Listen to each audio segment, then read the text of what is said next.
This is Dr. Smina Javed delivering lecture on fatty liver. Biochemical defects leading to fatty liver. There is imbalance in the rate of the triacylglycerol formation and export, which causes the fatty liver.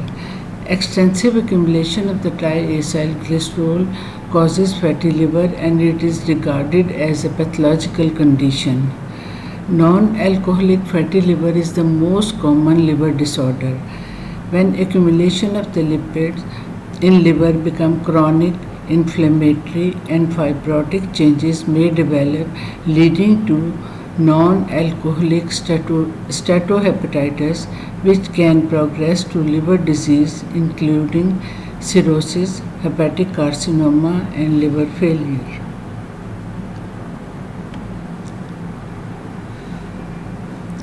Fatty liver fall into two main categories. The first type is associated with the raised plasma-free fatty acids.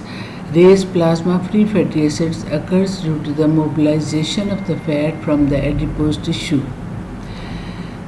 Perilipin protein regulates the balance between the triacylglycerol storage and lipolysis in adipocytes. Perilipin is a protein involved in the formation of the lipid droplets in the adipocyte. It inhibits the lipolysis by preventing access of the lipase enzyme to the stored triacylglycerol. On stimulation with the hormones which promotes the triacylglycerol hydrolysis, protein becomes phosphorylated and changes its conformation, exposing the lipid droplet surface to sensitive lipase and promoting its lipolysis. From the hydrolysis of the lipoprotein triacylglycerol by lipoprotein lipase in extrahepatic tissues, the production of the HDL does not keep pace with the increasing influx and esterification of the free fatty acid, allowing the triacylglycerol to accumulate, which in turn causes fatty liver. During the hydrolysis of the triacylglycerol, a large amount of the free fatty acids enters into the liver and they must be released in the form of the HDL. When there is excessive amount of the HDL is present, excessive amount of the fatty acids are present, HDL do not keep pace with the increasing influx and thus there is resulting in more production of the triacylglycerol, which is accumulated in the liver and it causes the fatty liver. Accumulation of the triacylglycerol occurs during starvation and feeding of the high-fat diet. The ability to secrete VLDL may also be impaired in the starvation. Insulin inhibits the release of the fatty acids from the adipose tissue, which results in fall in the circulating plasma-free fatty acid. This is due to the effect of the insulin on the hormone-sensitive lipase,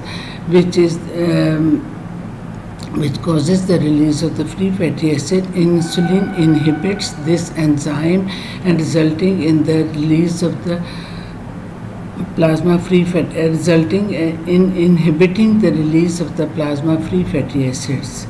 In diabetes mellitus, liver gets flooded with the free fatty acids and the production of the VLDL does not keep pace with the increasing influx and esterification of the free fatty acids leads to the more production of the triacylglycerol, which in turn causes visible pallor appearance and enlargement of the liver with possible liver dysfunctions.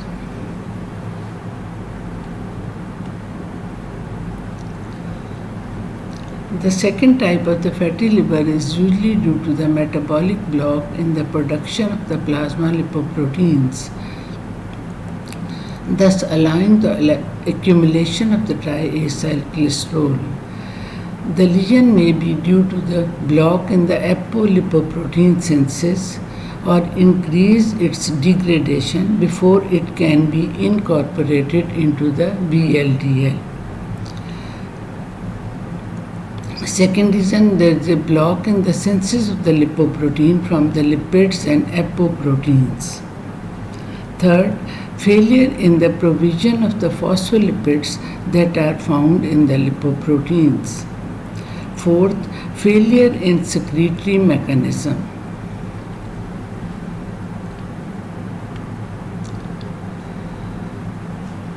Other factors which causes fatty liver are number one, deficiency of the choline, which is called a lipotropic factor. Number two is the orotic acid, also causes fatty liver. It is believed to be interfere with the glycosylation of the VLDL, thus inhibiting the release and may also impair the recruitment of the triacylglycerol to the particles. Deficiency of the vitamin E may also enhance the hepatic necrosis of the choline deficiency type of the fatty liver. Added vitamins and selenium have protective effect by combating liver peroxidation. In addition, protein deficiency, essential fatty acids, and vitamins deficiency can cause the fatty infiltration of the liver.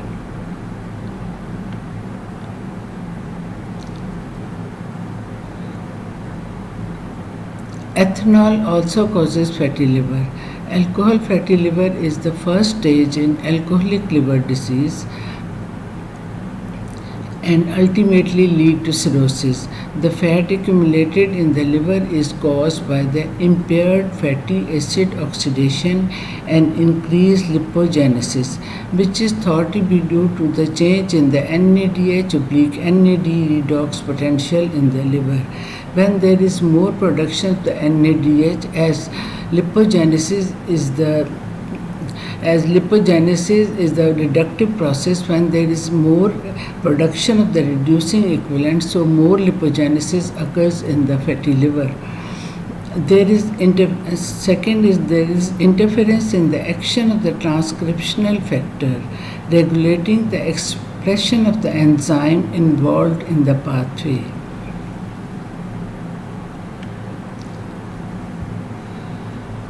Oxidation of the ethanol by alcohol dehydrogenase leads to excessive accumulation of the NADH. Excessive production of the NADH, it competes with the reducing equivalents from the other substrates, including fatty acids from the respiratory chain. Inhibition of the fatty acid oxidation causes increased esterification of the fatty acid from the triacylglycerol, resulting in fatty liver. Oxidation of the ethanol lead to formation of the acetaldehyde, which is oxidized by the aldehyde dehydrogenase producing acetate. Acetate is ultimately broken down into the carbon dioxide and water in tissues other than the liver. Increased NADH or NAD ratio also causes increased production of the lactate, resulting in hyperlactic acidemia, which causes the decreased excretion of the uric acid and leading to gout.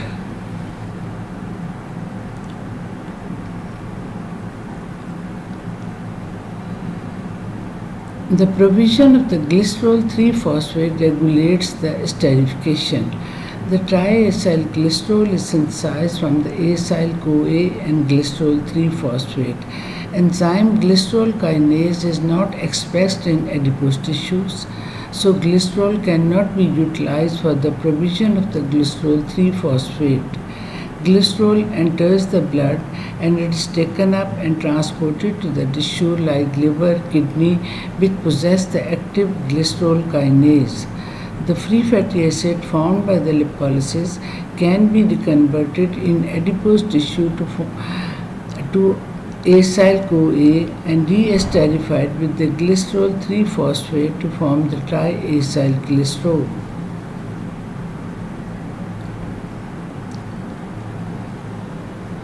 hormones which regulates the fat metabolism. Adipose tissue lipolysis is inhibited by the insulin. Insulin is the hormone which inhibits the hormone-sensitive lipase. So when there is presence of the insulin, it promotes the lipogenesis as well as it also enhances the activity of the pyruvate dehydrogenase complex, the acyltransferase complex, and certain other enzymes which are involved in the oxidation of the fatty acids. Insulin enhances the lipogenesis and synthesis of the acyl cholesterol. Several other hormones promote the lipolysis. These includes the epinephrine, glucagon, adrenocorticotropic hormone, thyroid stimulating hormone, and growth hormone, and vasopressin. Many of these activate the hormone sensitive lipase. Most of the important hormone which regulates the increased activity of the lipolysis is the epinephrine. Epinephrine acts through the cyclic AMP and it activates the protein kinase activity which enhances the hormone sensitive lipase enzyme, and there is increased the lipolysis of the fatty acids. So this is all about the fatty liver.